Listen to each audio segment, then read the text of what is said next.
Hello and welcome to another episode of the Gray Havens podcast. I'll be your host, Dave Radford, part of the band The Gray Havens. And on today's episode, we're talking about our song, Wide Awake, which is from our new album, Blue Flower. Couple announcements though before we get started. First off, the Blue Flower tour is happening this spring, beginning on March 22nd, and tickets are available at thegrayhavensmusic.com, gray with an A.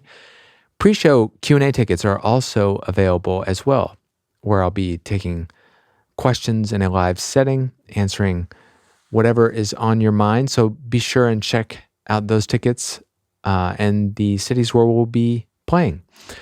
The second announcement is something that Alicia and I posted a couple weeks ago, 2 or 3 weeks ago, which is that as our family dynamic has changed, family number has changed over the last 6 months, Alicia and I have both been talking through a lot and praying through a lot what the future looks like for our band.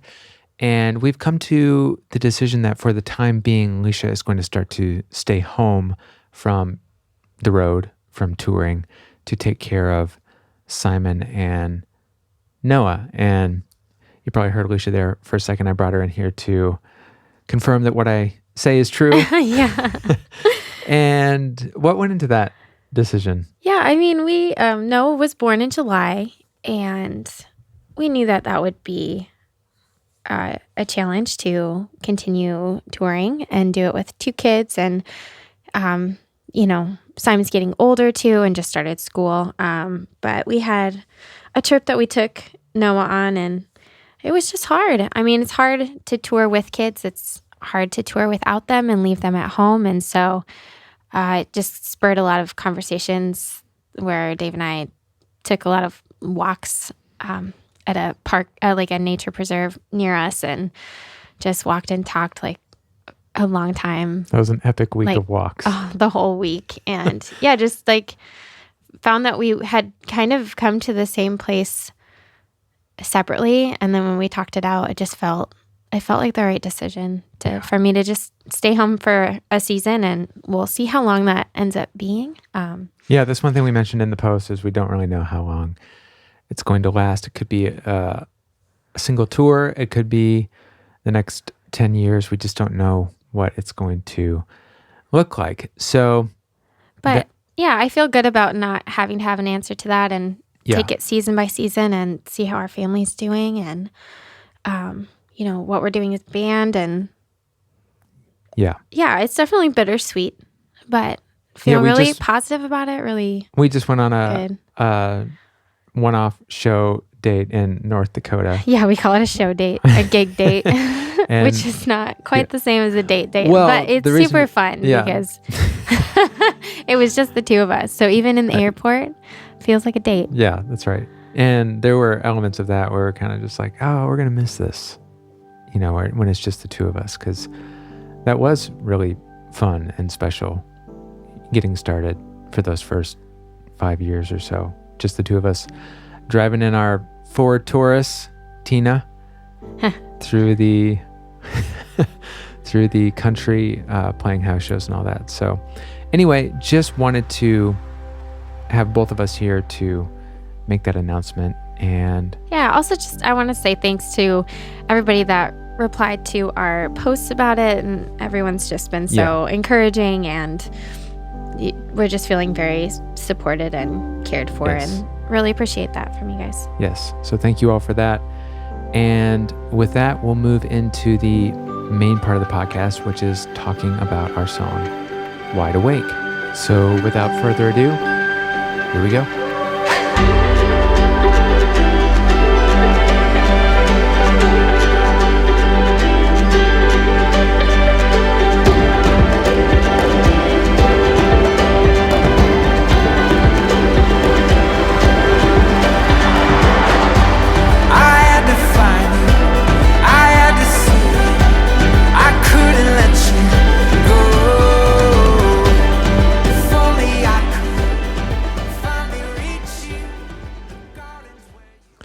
Okay, so going to dive right into the genesis of our song Wide Awake.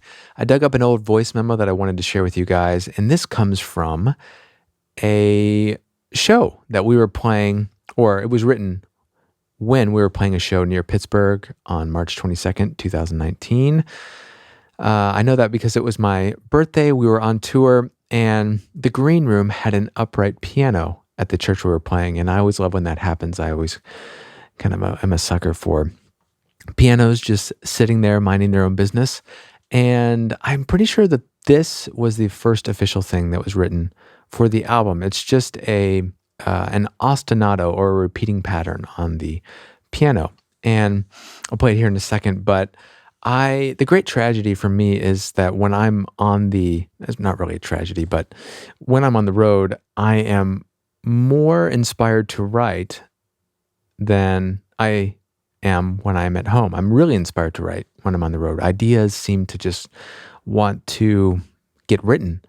And the tragedy is that I don't have time to write them when I'm on the road because we're always behind schedule or got to do this thing or sound check that thing. And anyway, I couldn't find the actual original voice memo, which I was really sad about. But this is one of the earliest versions of this song that I have, and it's a lot faster than I remember it being. So I'm going to play that for you now. B flat is easier.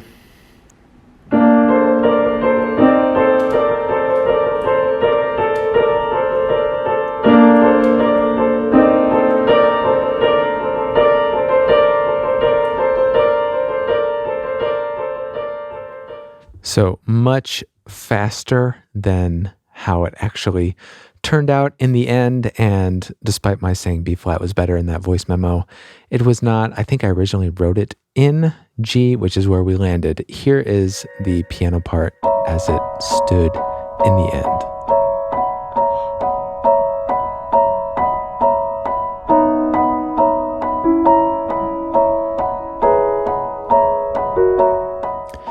At the time, I thought this has got to be the first song on the album. The problem is that I think that about most of our songs, or it's either going to be the first song or this is going to be the first song or the last song. And I was just writing a song this week, actually, for our next album and thought, ooh, this could be the last song. So maybe that I'm saying that when I have no other songs written, of course, I'm going to import a lot of significance to the song that I'm working on as maybe the first or last song, who knows. But anyway, I didn't really know what to do with this song for a long time. I just had that lyrical idea of let's stay wide awake for a long time before anything crystallized in my mind for a direction that I could possibly take it. Fast forward a good amount of time between the initial idea and when the pen hit the paper to try and write lyrics for it. And if you're just tuning into the podcast, this song, Wide Awake, is from our new album, Blue Flower, which was based largely on C.S. Lewis's autobiography, Surprised by Joy. And when I did finally have the lyrical direction or compass, if I could pin it down, the whole atmosphere and vibe of this particular song is just meant to take the listener on a journey somewhere beautiful, I hope, with a feeling of maybe being suspended in time. In my mind, anyway, the lyrics are almost asking the listener to escape from the day-to-day monotony for a minute, come out of themselves maybe and look around, observe, ask questions, allow yourself to be enchanted by your surroundings. Those are the kinds of things that I want to do whenever I read Lewis, especially his fiction, for any short amount of time. It's interesting, one of his anthologies by Clyde Kilby is called A Mind Awake. And maybe what I'll do now is play through the entirety of verse 1 and then dig into some of the production side of things. So here's verse 1.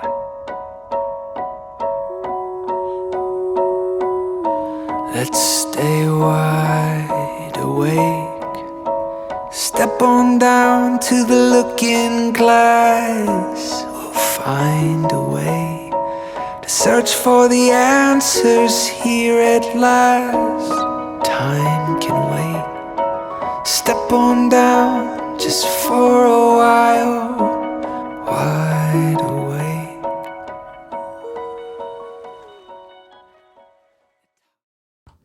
I think now what I'm going to do is first play through some of the production elements of the second half of this upcoming verse, just highlight the different kind of things that are going on by fading different sounds up individually. That's the best that I can do for the amount of time that I have to work on this podcast. My dilemma has been my instinct has been wanting to go into each individual track, and here's how we got this sound, and Ben had a cool miking technique on this thing, and we use this type of reverb and delay, and I would love to do that on the one hand, but I just can't for the amount of time that I'm trying to keep this podcast to, which is, I'm a perfectionist, maybe at more levels than the creative level, but I think at least at the creative level. And so in the same way that I feel the need to write music because I want to create something that I want to listen to. There's something in the world that doesn't exist yet that I want to listen to, so I write a song or do XYZ. And same thing with this podcast. I'm trying to create something that I would want to personally listen to. And if it were me sitting in your chair, wherever you are, driving in the car, sitting down, walking, running, whatever you're doing, I would want to hear the individual tracks just for a minute or for seconds, faded up individually. So that's become my instinct with this podcast. Can't go into the nitty-gritty of everything, but here is the verse or second half of this verse 1, and then after that I'll go into the lyrics. Quick change to that. I just realized that I put together the fade up stems for verse 2, but it's all kind of the same. Anyways, here's what that sounds like.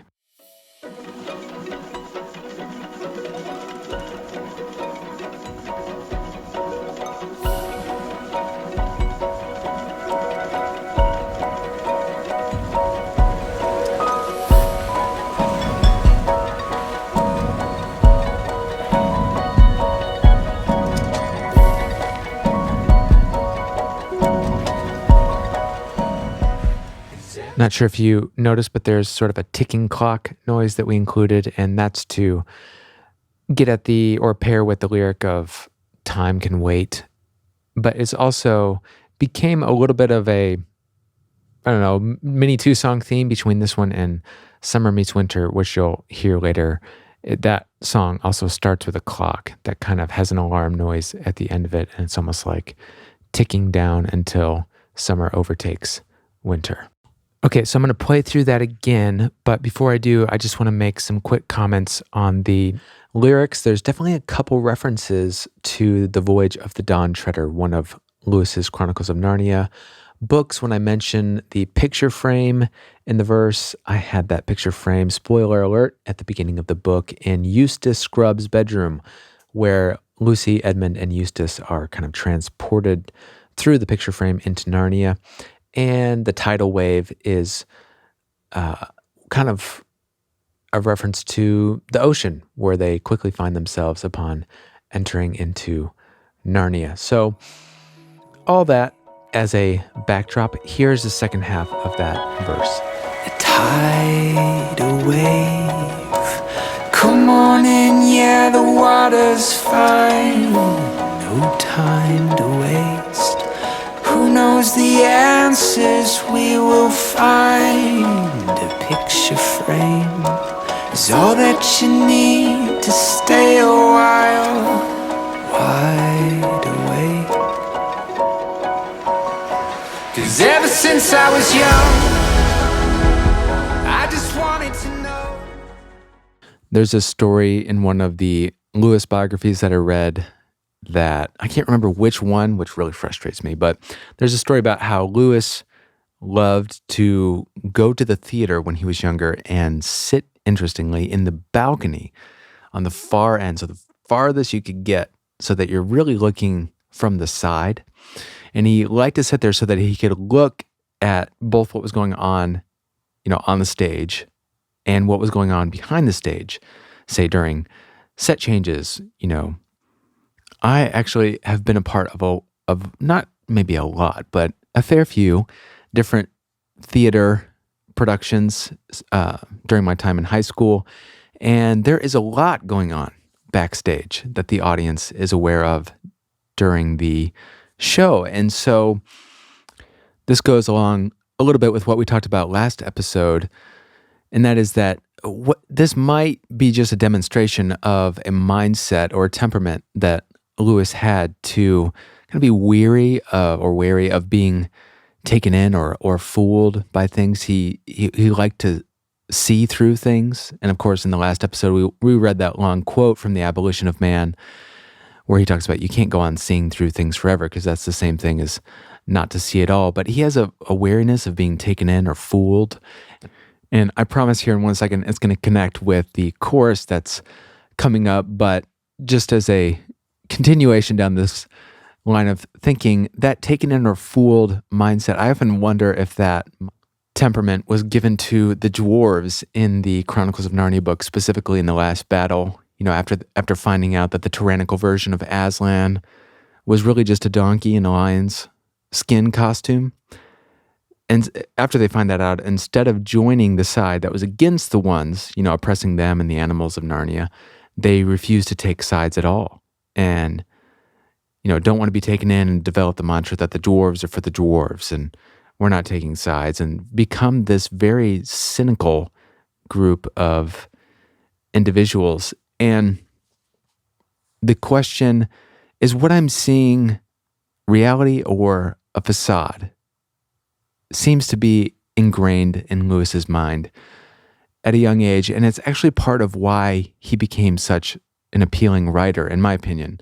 To me personally, it's a major comfort, actually, when I read his apologetic books like Mere Christianity. I think here's someone who is razor sharp, really a genius, and who was deeply skeptical of the things that I believe in, Christianity, until he became convinced over time that the stories were true after all. And again, the central question of Lewis's life up until he does become a Christian around age 30 or so is, where does this feeling come from? This feeling of joy that he describes in his book. I keep having this recurring experience. Does it mean anything? Where does it come from? That is the haunting, frustrating question that he continually asks, and he holds up that feeling to different experiences throughout his life and says, is this where you come from? Is this your source, your origin? Whether it be nature, stories, music, philosophy, whatever it is, he continually asks that question, is this where you come from? And the answer that he keeps getting for a long time is no, this is not where it comes from. So that really is the heartbeat behind the chorus. With all of that backstory in mind, I'm just going to play through the entirety of chorus 1. 'Cause ever since I was young, I just wanted to know if there was anything to any other stories where the blue flowers grow. And I got all kind of reasons. There could be nothing at all behind any of the curtains and the title pages, but I can't let them go. And maybe that's a reason to stay wide awake.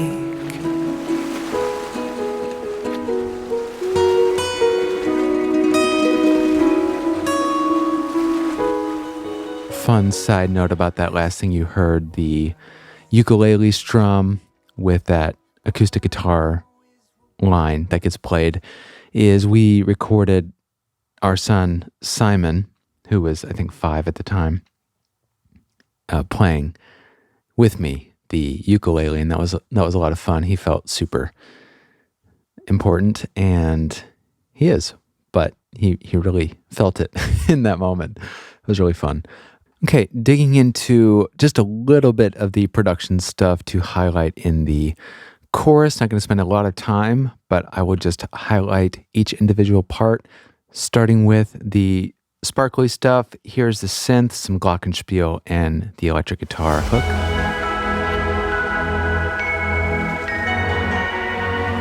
Synth bass and the drums.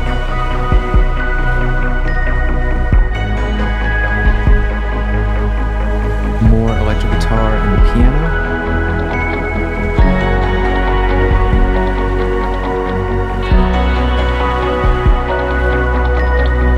And everything else. And maybe that's a reason to stay wide awake. Quick side note. I'm sure some of you have noticed that there's some water noises going on in the background as well during the song. And I think I might have talked about this on a past episode. I'm not sure, but we included a lot of sounds from nature, wind, trees, water, all throughout the album for a couple reasons. One is that it's just cool sometimes to do that, but that's actually the pre-reason in the reason list. The actual reasons are nature was a big channel through which this feeling came that we've been talking about, this feeling of joy. And the other reason, or I guess I should say the reason why we did it on this particular song is because the lyrics themselves mention water a few times. The tidal wave, come on in, yeah, the water's fine. And this will certainly not be the last instance of nature sounds on the album. I mean, the entire album's out at this point. You can go listen on. I think the next song is Tread the Dawn. Certainly has some nature sounds. The song begins with some seagulls. So there you have it. Fun fact. And at this point, what I'd like to do is play through the entirety of our song Wide Awake with all of that still fresh in your mind. And then afterwards, if you want to stick around, I'll be taking a couple of listener questions. So here is the entirety of our song, Wide Awake.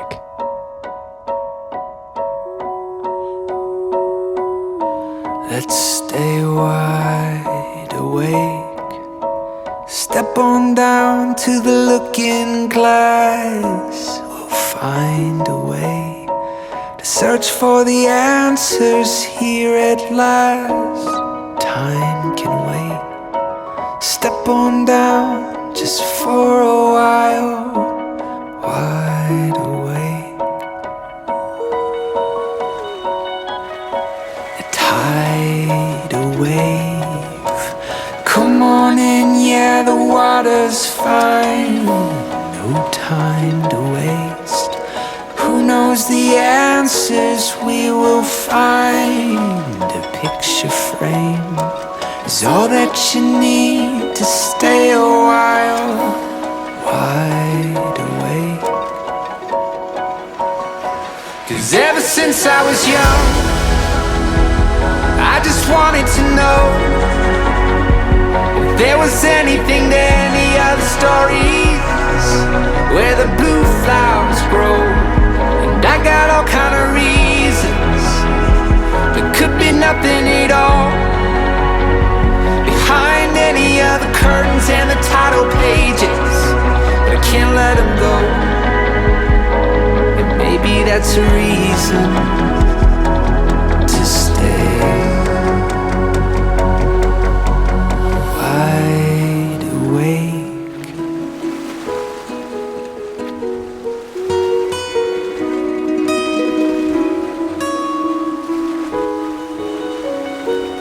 Let's stay wide awake. All I know is we'll be on track. We'll find our way when it doesn't feel like we're going back. Time can wait.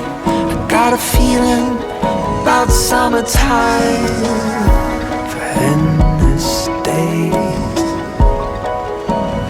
'Cause ever since I was young, I just wanted to know if there was anything to any other stories where the blue flowers grow. And I got all kind of reasons. There could be nothing at all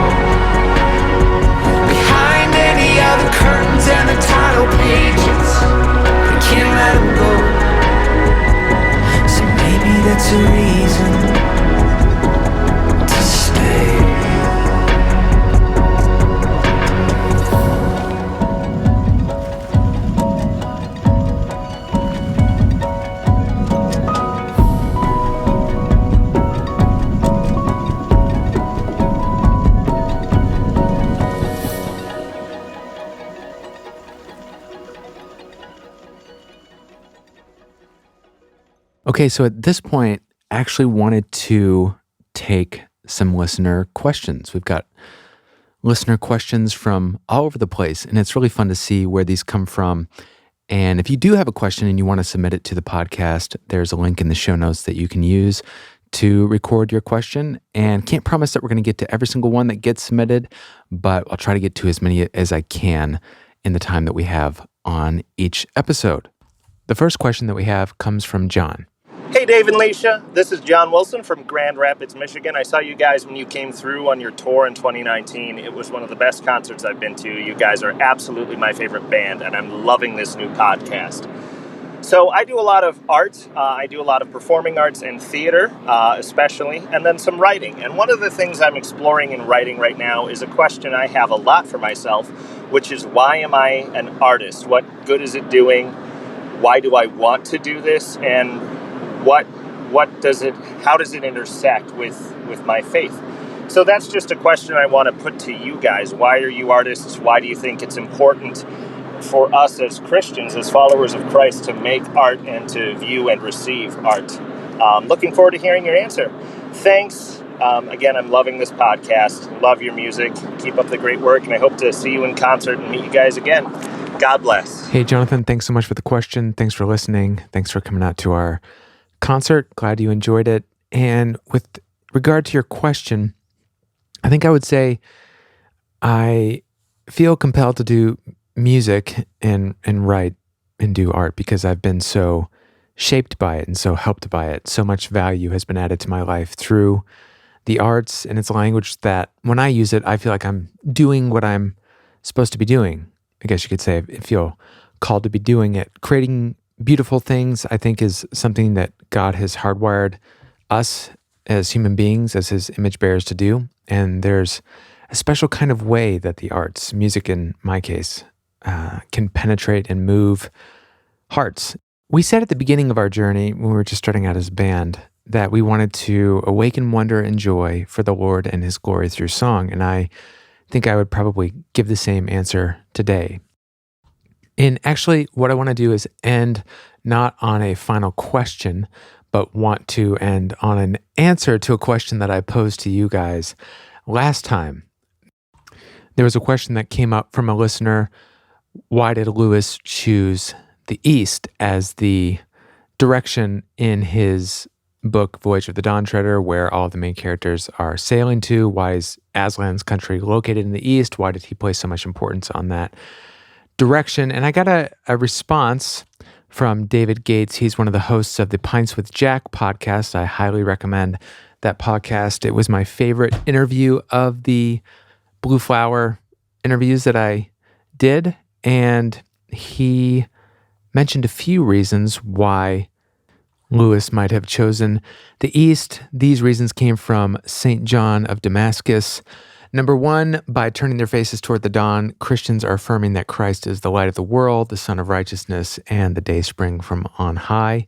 Number two, he said, your listener mentioned the Garden of Eden. Scripture tells us the garden was planted in the east, but after the fall, Adam and Eve are exiled and moved to the west. Therefore, Christians face the east as a reminder of our lost home. And third, referring to his second coming, Jesus said, for just as lightning comes from the east and is seen as far as the west, so will the coming of the Son of Man be. Christians therefore look to the east as an expression of hope for the coming of Christ.